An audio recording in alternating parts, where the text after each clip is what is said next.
Hello, Mark. I'm Mitch. I'm number 22. Tristram Stuart, the global food waste scandal, and I'm a junior. The job of uncovering the global food waste scandal started for me when I was 15 years old. I bought some pigs. I was living in Sussex. And I started to feed them in the most traditional and environmental friendly way.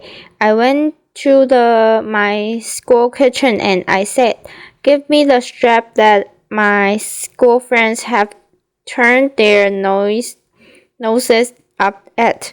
I went to the local baker and took their stale bread, and I went to the local greengrocer and I went to a farmer who was throwing away potatoes because they were the wrong shape or size for supermarket. This was great. My pigs turned that food waste into delicious pork. I sold that pork to my school friends' parents, and I made a good pocket money addition to my teenage allowance. But I noticed that most of the food I was giving my pig was in fact fit for human consumption, and that I was only scratching the surface, and that the way up the food supply chain in supermarkets, greengrocers, bakers, and our homes. In factories and farms, we are homogeneous out food. Supermarkets didn't even want to talk to me about how much food they were wasting. I've been round the back. I've seen bins full of food being locked and then trucked off the landfill site. And I thought surely there is something more sustainable to do with food and then waste it. One morning, when I was feeding my pigs, I noticed a particularly tasty-looking sun-dried tomatoes loaf that used to crop up from time to time. I grabbed hold of it, sat down, and ate my breakfast with my pigs. Laughter. That was the first act of what I later learned to call veganism. Really an exhibition of the injustice of food waste and the provision of the solution to the food waste, which is simply to sit down and eat food rather than throwing it away. That became, as it were, a way of confronting large businesses in the businesses of wasting food and exposing, most importantly, to the public that when we're talking about food being thrown away, we're not talking about rotten food. We're not talking about stuff that's beyond the pale. We're talking about good, fresh food that is being wasted on a colossal scale. Eventually, I set about writing my book, really to demonstrate the extent of this problem on a global scale.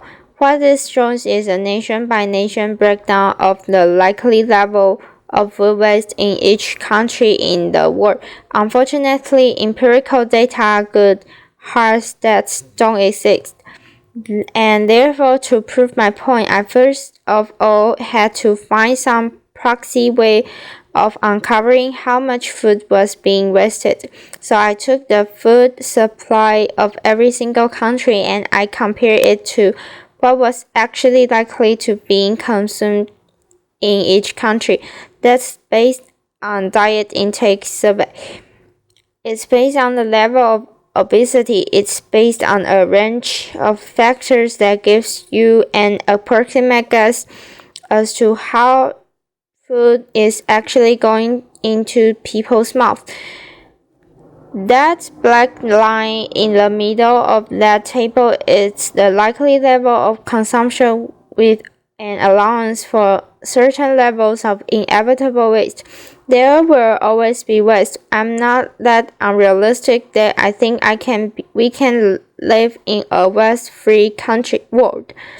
But that black line shows that the food supply should be in a country if they allow for a good, stable, secure, nutritional diet for every person in that country. Any do not any dot above that line and you will quickly notice that includes most countries in the world represent unnecessary surplus and is likely to reflect levels of food waste in each country. As a country gets richer, it invests more and more in getting more and more surplus into its shops and restaurants.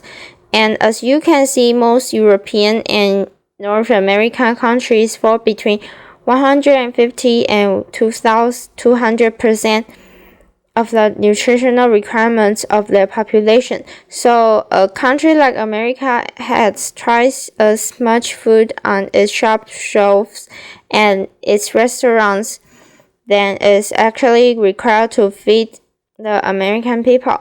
But the thing that really shocked me when I plotted all this data, and it was a lot of numbers, was that you can see how it levels off. Countries rapidly shoot towards that 150 mark and then they level off and they don't really go on rising as you might expect. So I decided to unpack that data a little bit further to see if there was true or false.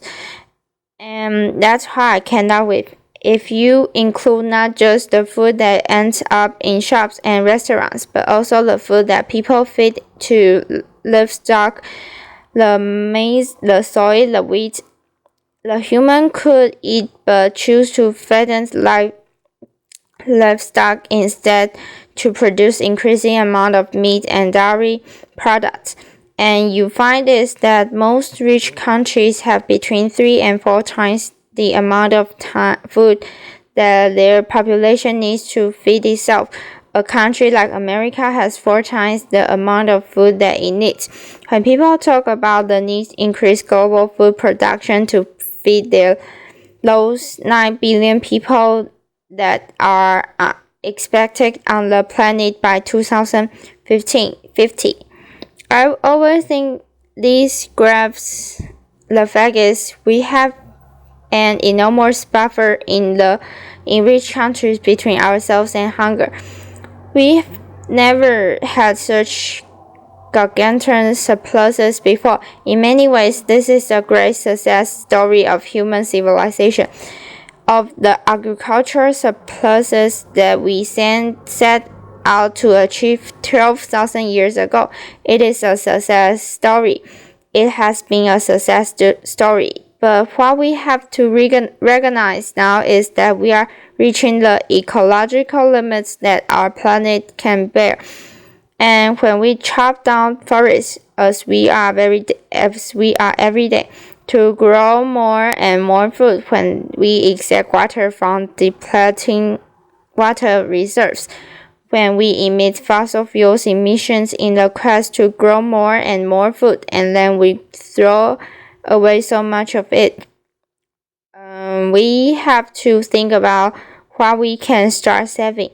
And yesterday I went to one of the local supermarkets that I often visit to inspect, if you like, what they're throwing away. I found quite a few packets of biscuit among all the fruits and the vegetables and everything else that was in there. And I thought, well, this could serve as a symbol for today. So I want you to imagine that these 9 biscuits that I found in the bin represent the global food supply, okay? We start out with 9. That's what's infilled around the world every single year. The first biscuit we are going to lose before we even leave a farm. That's a problem primarily associated with developing world agriculture, whether it's a lack of infrastructure, refrigeration, pasteurization, grain stores, even basic food crates, which means that food goes waste before it even leaves the field. The next 3 biscuits are the food that we decide to feed the livestock, the maize and the mice, and the wheat and the soy. Unfortunately, our beasts are inefficient animals, and they turn 2/3 of that into feces and heat. So we have lost those two, and we have only kept this one in meat and dairy products. Two more we are going to throw away directly into bins. This is what most of us think of when we think of food waste. What ends up in the garbage? What ends up in the supermarket bins? What ends up in restaurant bins? We have lost another two, and we have left ourselves with just 4 biscuits to feed on. That's not a superlatively efficient use of global resources, especially when you think of the billion hungry people that exist already in the world. Having gone through the data, I landed it to demonstrate where that food ends up. Where does it end up? We are used to seeing the stuff on our plate, but what about all the stuff that goes missing in between? Supermarkets are an easy place to start. This is the result of my hobby, which is unofficial bins inspection. Laughter. Strange, you might think, but if we could rely on corruptions to tell us what they were doing in the back of their stores, we wouldn't need to go sneaking around the block, opening our bins and having a look at what's inside. But this is what you can see more or less than every street corner in Britain, in Europe, in North America. It represents a closer waste of food. But I discovered while I was writing my book was that this very evident abundance of waste was actually the tip of the iceberg.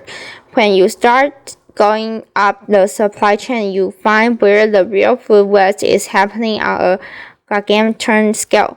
Can I have a show of hand if you have a loaf of sliced bread in your house? Who lives in a household where that cross that slide at the first and the last end of each breath? Who lives in a household where it does gets eaten? Okay, most of people, not everyone, but most people, and this is, I'm glad to say, what I see across the world.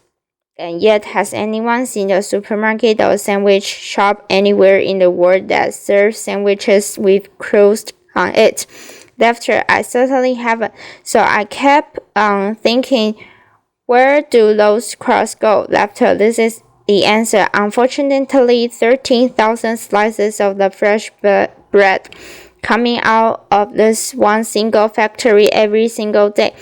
That fresh bread in the same year that I visited the factory, I went to the Pakistan where people in 2008 were going hungry as a result of squeeze on global food supplies. We contribute to that squeeze by depositing food in bins here in Britain and everywhere in the world. We take food off the market shelf that hungry people depend on. Go one step up and you get to farmers who throw away sometimes a third or even more of their harvest because of cosmetic standards. These farmers, for example, has invested 16,000 pounds in growing spinach, not one leaf of which he harvested because there was a little bit of grass growing in amongst it. Potatoes that are cosmetically imperfect, all going for pigs. Parsnips that are too small for supermarket specification. Tomatoes in Turneville, oranges in Florida. Bananas in Ecuador, where I visited last year, all being discarded. This is one day west from one banana plantation in Ecuador, all being discarded, perfectly edible because they are the wrong shape or size. If we do that to fruit and vegetables, you bet we can do it to animals too. Livers, lungs, heads, toes, kidneys, testicles, all of these things which are traditional delicious nutrition parts of our gastronomy go to West. Official consumption has helped in Britain and America in the last 30 years. As a result, this stuff gets fed to dogs at best or is incinerated. This man in Kaisgar, Xinjiang province in the West China is serving up his national dishes. It's called sheep's organs. It's delicious. It's nutritious. And as I learned when I went to Kaisgar, it symbolized their taboos against food waste. I was sitting in a roadside cafe. A chap came to talk to me. I finished my bowl, and halfway through the conversation, he stopped talking and he started throwing into my bowl. I thought, my goodness, what taboo have I broken? How have I insulted my host? He pointed at 3 grains of rice at the bottom of my bowl, and he said, clean laughter. I thought, my God, I go around the world telling people to stop wasting food. This guy has thrashed me at my own game. That's laughter. But it gave me faith. It gave me faith that we, the people, do have the power to stop this tragic waste of resources if we regard it socially acceptable to waste food on a colossal scale. If we make noise about it, tell corporations about it, tell governments we want to see an end to food waste, we do have the power to bring about the change. Fish. 40 to 60% of European fish are discarded at sea. They don't even get landed. In our homes, we have those charged with food. This is an expert I did on 3 lettuces who keeps lettuces in their fridge. Most people, the one on the left was kept in a fridge for 10 days. This one in the middle on my kitchen table, not much differences. The one on the right I treated like cut flowers is a living organism. Cut the slice off, cut it in a vase of water. It was alright for another 2 weeks after this. Some food waste, as I said at the beginning, will inevitably arise. So the question is, what is the best thing to do with it? I answered that question when I was 15. In fact, humans answered that question 6,000 years ago. We domesticated pigs to turn food waste back into food. And yet, in Europe, that practice has become illegal since 2001 as a result of the foot and mouth outbreak. It's unscientific.